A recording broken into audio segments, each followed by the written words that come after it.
3.5 star देना चाहूंगा। ओकाल वगैरह तो नहीं है, या फिर परमाणु हो सकता है। परमाणु। अब यहाँ आप देखेंगे सारे चेहरों के थोड़े से सीन अलग अलग है। मतलब ऐसा लगता है कि यार जैसे चीजें और भी थी ऊपर, हमें और खसकाना है, बट वो काट दी गई है। आप डोंगा देख ही नहीं पा रहे हैं। यहाँ पे नागराज दिख रहा है, यहाँ डोंगा दिख ही नहीं रहा है। ये किडिंग क्वालिटी सबसे बुरी चीज जो मुझे काफी बाइंडिंग हालांकि बहुत बड़ी चीज होती है, और पोस्ट कार्ड में नाम एड्रेस लिख के आप लिख सकते हैं कोई। डिजाइन में आप देखेंगे ये थोड़ी सी मिस्टेक करती है।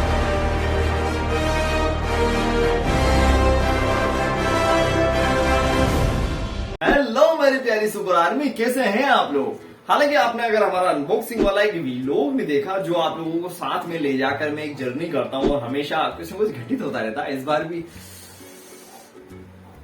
ठीक है, और आप उसके बारे में बात करेंगे, क्योंकि आप लोग व्लॉग जाके एंजॉय कर सकते हो।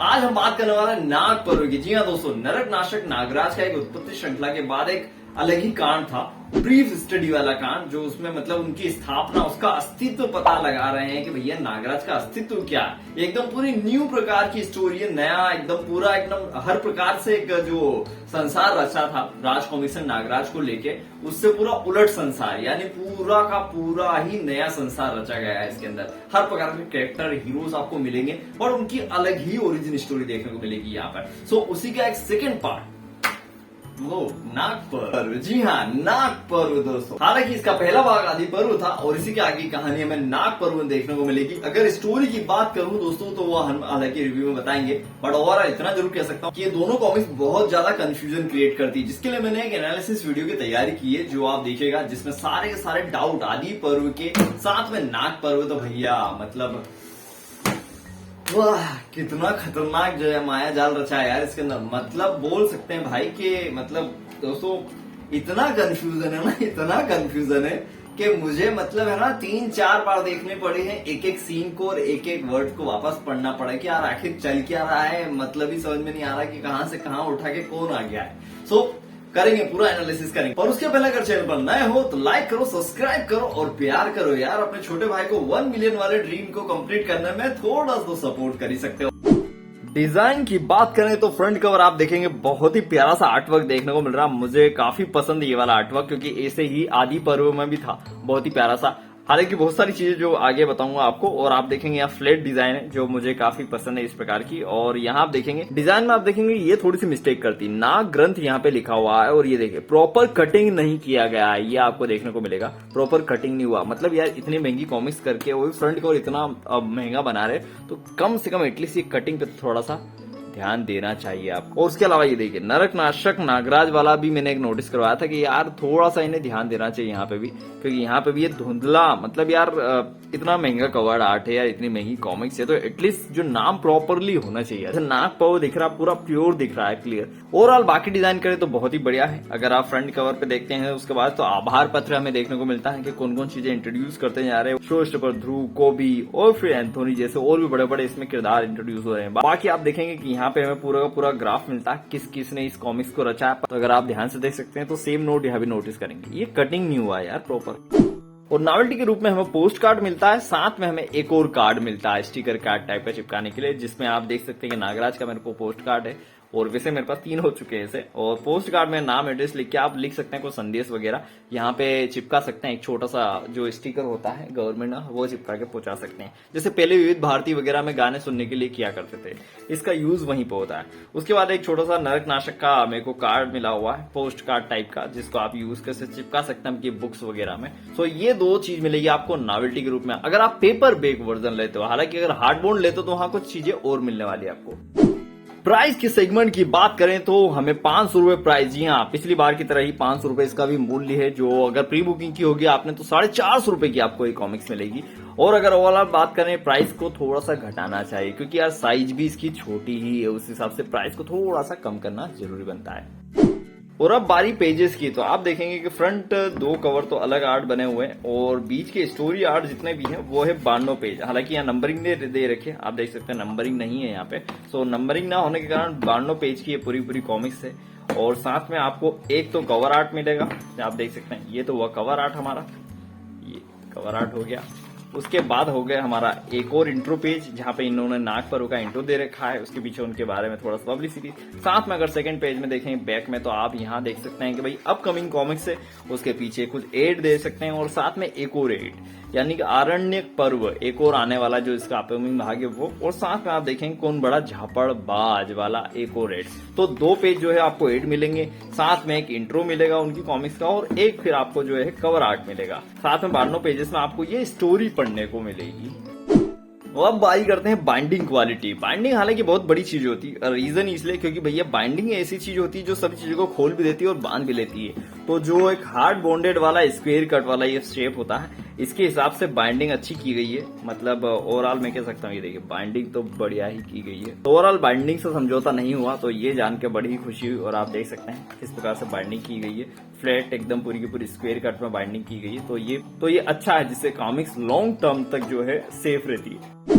साइज की बात करें तो आप देखेंगे पिट्ठू गर्म से छोटी है, जो कि राज कॉमिक्स में मनोज गुप्ता की पेशकश वाली है, तो इससे साइज छोटी है। साथ में अगर कोड नेम अल्फा वाली साइज, जो कि जिसमें अधिकतर राज कॉमिक्स व संजय गुप्ता जी भी आज नई नई कॉमिक्स जो आ रही हैं उन सभी को पेश कर रहे हैं, इससे भी छोटी है।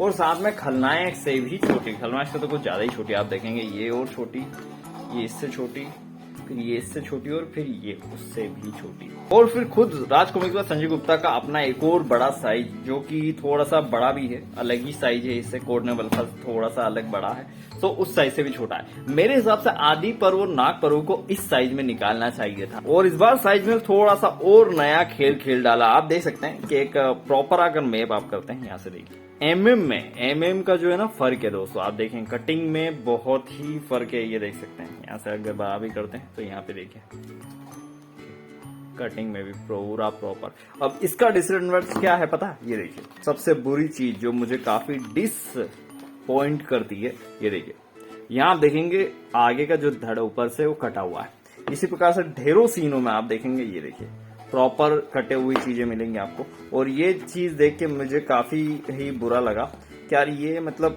क्या कर डाला ये इस बार यार, एक कटिंग गलत करी है, क्या करा। ये देखिए इतनी बड़ी कॉमिक्स में कहीं कहीं पे चीजें जो है बहुत सारी कटी दिखेंगी, तो वो मुझे काफी नापसंद है। हालांकि सभी ये देखिए, अब यहाँ आप देखेंगे तो कितना बड़ा मेजर डिसएडवांटेज, आप डोंगा देख ही नहीं पा रहे हैं। यहाँ पे नागराज दिख रहा है, यहाँ डोंगा दिख ही नहीं रहा है। ये कितना मतलब यार बहुत ही गलत है वैसे ये चीज। सो इससे प्लीज ध्यान दो, क्योंकि यार जब इतना पैसा खर्च करके हम कोई चीज से एक्सपेक्ट करते हैं इतना लंबे समय के, तो इस प्रकार की चीजें जब होती है तो दिल टूटता है भाई। तो ये कह सकते हैं कि या तो कटिंग वाले ने गलती करी है, या फिर उन्होंने ध्यान कम दिया है। क्योंकि ये देखिए साइज यार कितनी ज्यादा काट दी है, यहाँ से भी और यहाँ से भी एमएम में काट दी है। मतलब जो ओवरऑल आदि पर्व की साइज थी उससे भी थोड़ा सा एमएम में इसे छोटा कर दिया गया है। ये देखिए ये प्रॉपर आर्ट वर्क है। अब आप देखेंगे तो यहाँ प्रॉपर ना किसी का कटिंग है ना कुछ भी नहीं है, तो यहाँ प्रॉपर दिख रहा है। पर यहीं पे आप देखेंगे तो यार ये कटिंग जो होती है, ये देखिए ये सीन कटा हुआ दिखाई दे रहा है, ये अलग ही दिखाई देता है, जो मुझे काफी नापसंद है। इस प्रकार की चीजें ऐसा लगता है कि यार जैसे चीजें और भी थी ऊपर हमें और खसकाना है, बट वो काट दी गई है। ये एक बहुत बड़ा मेजर डिसएडवांटेज है इस साइज का। और हम बारी पेपर क्वालिटी की, तो फ्रंट कवर आप देखेंगे तो आर्ट पेपर का बना हुआ, हार्ड बॉन्डेज इस पर लेमिनेट किया हुआ, और अंदर के पेजेस पे अगर आप जाएंगे तो ग्लोसी पेपर है, जो काफी हद तक बहुत ही बढ़िया होते हैं और अच्छी क्वालिटी। पेपर क्वालिटी तो बोल सकता हूँ कि यार मतलब वाकई ही लाजवाब है, जो हमेशा की तरह ही बढ़िया है। अब आर्ट वर्क की बात करें तो फ्रंट कवर पे आप देखेंगे बहुत ही बढ़िया सा आर्ट वर्क बना हुआ है। फ्रंट कवर तो बहुत ही बढ़िया डिजाइन किया है, बैक कवर भी बहुत बढ़िया सा डिजाइन किया गया है। और उसके बाद आप देखेंगे, मुझे ये समझ नहीं आता फ्रंट और बैक दोनों को अलग अलग डिजाइन क्यों किया जाता है। आप देखेंगे कि फ्रंट कवर का जो डिजाइन है वो 3 अलग अलग लोगों ने करा है, हेमंत कुमार, विनोद जी और मोइन खान ने, ठीक है। और जो मेन पूरी कॉमिक्स को हेमंत कुमार ने डिजाइन किया, उनमें कलर विनोद कुमार, जगदीश कुमार ने की है। तो ये थोड़ा सा डिफरेंस हो जाता है, जब भी तो चेहरे हम अट्रैक्ट यहाँ से होते हैं और फिर लास्ट में हमें चीजें यहाँ दिखी थी। अब यहाँ आर्ट वर्क में कुछ चीजें थोड़ी सी अलग है और थोड़ी सी डिफरेंट है, जैसे कि कुछ आर्ट वर्क आपको पूरे दिखाई नहीं देते हैं। उसके बाद क्या होता है, ये देखिए फेस वैल्यू का बहुत, जैसे कि मैंने बताया कि फेस वैल्यू यार बहुत बुरी चीज है, क्योंकि पुरानी कॉमिक्स में हम देखते हैं तो फेस जो होते हैं सेम होते हैं, हम अटैच होते हैं उन फेसों से। अब यहाँ आप देखेंगे तो हर फेस में आपको चेहरा अलग ही दिखाई देता है। ये देखिए यहाँ चेहरा अलग दिख रहा है, यहाँ चेहरा अलग दिख रहा है, यहाँ फेस में देख के देखिए ऐसे फेस का एकदम अलग ही चेहरा देखने को मिलेगा। और कहीं कहीं पर आर्ट वर्क ही पूरा इतना मॉडर्न बना दिया कि बहुत ही उम्दा आर्ट वर्क। ये आर्ट वर्क बहुत उम्दा है, मतलब आई लव इट। ये इतना आर्ट वर्क देखिए आप, मजा आ जाएगा इस आर्ट वर्क को देख के। पर अब कहीं ना कहीं फिर आर्ट वर्क वही पुरानी वाली घड़ी पे आ चुका है। तो या तो पूरा सेम आर्ट वर्क होना चाहिए, इतना डिफरेंस आर्ट वर्क यार कहीं ना कहीं डिसअपॉइंटिंग करता है। अब यहाँ आप देखेंगे सारे चेहरों के थोड़े से सीन अलग अलग है, मतलब हम लोग अटैच नहीं हो पाते इनसे कि आखिर में चाह क्या रही है। यहाँ देखिए, यहाँ चेहरे का एक्सप्रेशन देखिएगा और बाल देखिएगा, और यहाँ चेहरे के एक्सप्रेशन और बाल देखिएगा, ये डिफरेंस होते हैं। मतलब मिस्टेक्स कह सकते हैं या फिर गलतियां कह सकते हैं या फिर चित्रकारी में मिस्टेक, क्योंकि अगर अनुपम सिन्हा या पुराने बड़े बड़े आर्टिस्ट की देखें तो उनके चेहरे आपको हर प्रकार से सेम दिखाई देते हैं, जिससे क्या होता है कि हम अटैच्ड होते हैं सभी लोग आर्ट वर्क के प्रति। और बाकी जो चेहरे और थोड़े फेस वैल्यू के इन्होंने अलग किया वो थोड़ी सी मुझे डिसपॉइंट करती है। बाकी ओवरऑल कहें तो आर्ट वर्क कहीं कहीं पे तो बहुत ही प्यारा, जैसे कि एक सीन में मैंने बताया आपको वो बहुत ही प्यारा था। जैसे ये आर्ट वर्क अगर हो पूरी कॉमिक्स में तो मजा आ जाए, तो इसे आर्ट वर्क कहते हैं, बढ़िया। बट मैं यही चाहूंगा कि यार चेहरे का थोड़ा सा एक तोल मोल ध्यान रखा जाइए। देखिए तो अब स्टोरी की शुरुआत होती है, बट उसके पहले हम थोड़ा सा रिकेप कर लेते हैं कि भैया नरक नाशक नागराज बन के जो होता है काशी में जाता है और काशी में डोंगा उसे मिलता है और फाइनली वहां पे दंगा होने वाला रहता है। और नागराज जो होता है पानी में डुबकी लगा के यानी पानी के अंदर जाके पाताल नगरी ढूंढ लेता है, उसे नाग बाबा के दर्शन होते हैं। अब इसकी कहानी आगे।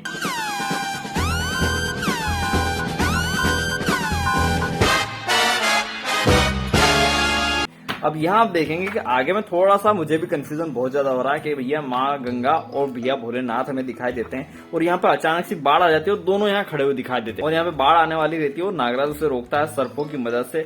वहीं पे भैया मालूम पड़ता है कि दंगा होने वाला है हिंदू मुसलमान में, तो भैया यहाँ पे डोंगा फटाफट दौड़ के वहां जाता रहता है और डोंगा को मिलता वही साधु जिसने उसे काशी पहुंचाया था किसी काम के चलते। और यहाँ देखेंगे दोबारा से भी बाढ़ चल रही है, पंडू भी दिख रही है, वहीं नागराज गोता खाता हुआ दिखाई दे रहा है। यहाँ पे उसे नाग बाबा के दर्शन हो रहे हैं और वो कुछ याददाश्त में कुछ याद कर रहा है और यहाँ पे शक्तिमान का रूप भी दिखेगा आपको। जी हाँ, फाइनली हमें शक्तिमान के जो 7 वो इंद्रियाएं थी उनको जागृत करते हुए नागराज देखने को मिलता है और कुछ नई शक्तियों के साथ हमें कुछ नए आर्ट्स वर्क्स दिखने को मिलते हैं और यहाँ पे हमें तोशी भी देखने को मिलता है।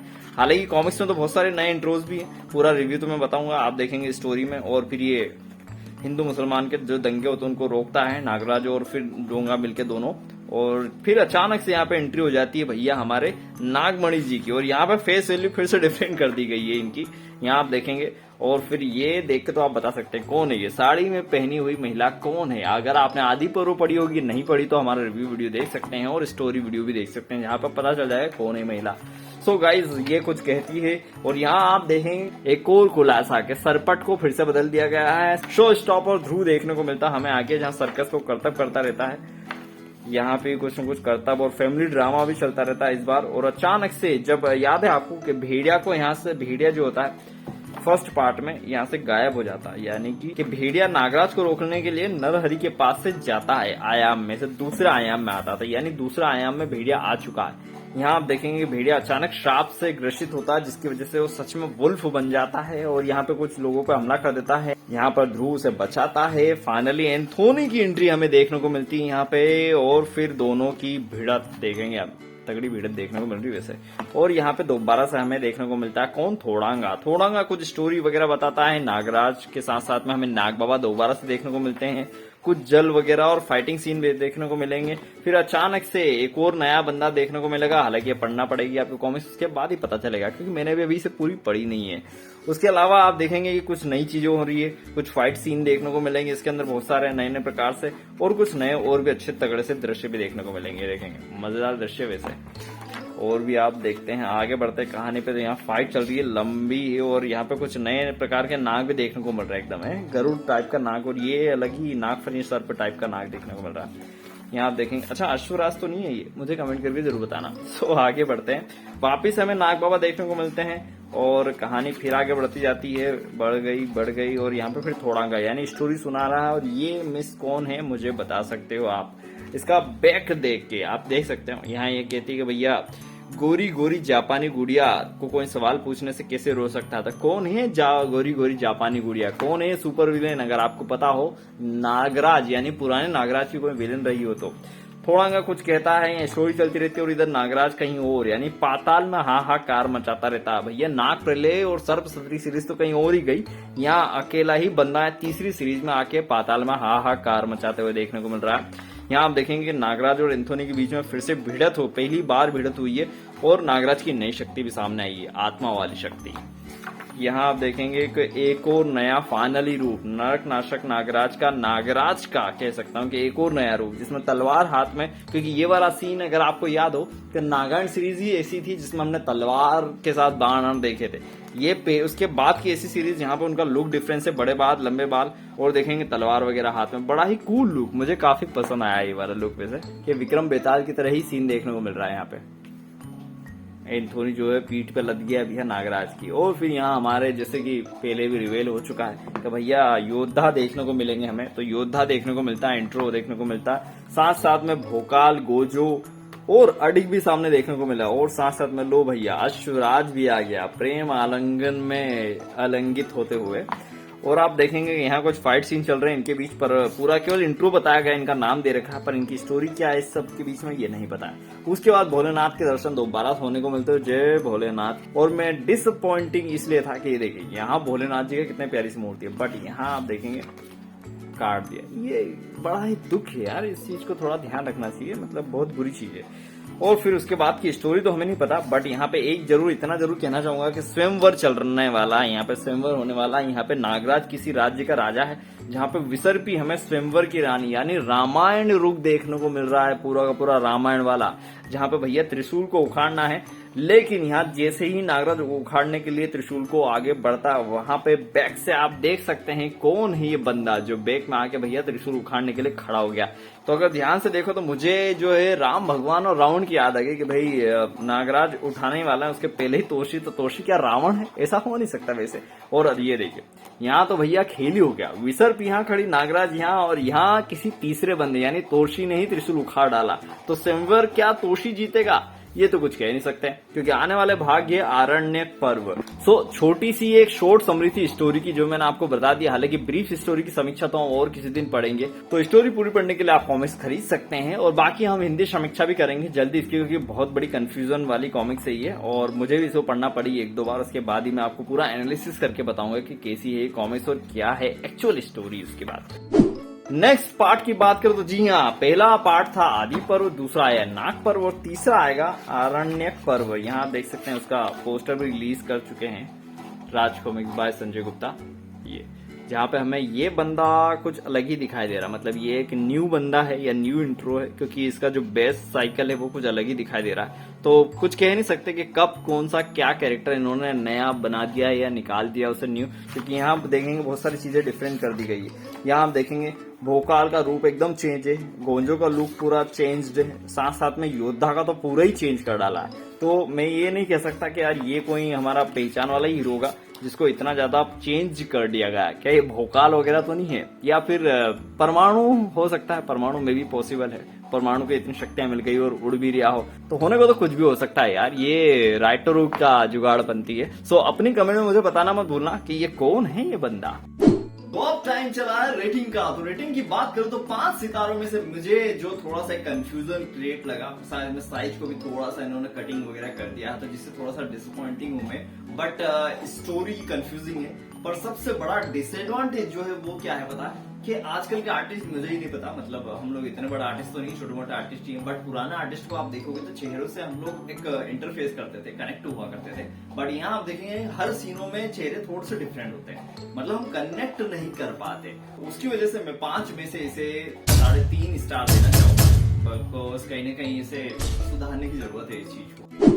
और अब बारी कॉमिक्स बाय करने की लिंक की। अगर कॉमिक्स बाय करने में आपको कोई प्रॉब्लम आ रही है तो नीचे डिस्क्रिप्शन में लिंक दे रखी है जहां से आप जाके खरीद सकते हैं। साथ साथ में टॉप 10 बेस्ट वेबसाइट जहां से आप कॉमिक्स खरीद सकते हैं, इंडो भी और वेस्टर्न भी। वैसे अधिकतर जहां से मैं परचेस करता हूं वो है कॉमिक्स अड्डा। कभी कभी मैं हेलो बुक मनी से भी खरीदता हूं जब विंटेज कॉमिक्स खरीद लेता हूं। पर आप भी अपने प्रेफरेंस के हिसाब से चूज कर सकते हैं किस कॉमिक्स वेबसाइट से आपको कॉमिक्स खरीदना है। नीचे मैंने डिस्क्रिप्शन में लिंक दे रखी जहां से आप खरीद सकते हैं। हाँ तो मेरी प्यारी सुपर आर्मी, कैसी लगी ये प्यारी सी रिव्यू वाली जर्नी, वो भी नाग पर्व। हालांकि नाग पर्व के बारे में इतना कह सकते हैं कि बहुत ही बढ़िया ढंग से इसे रचा गया।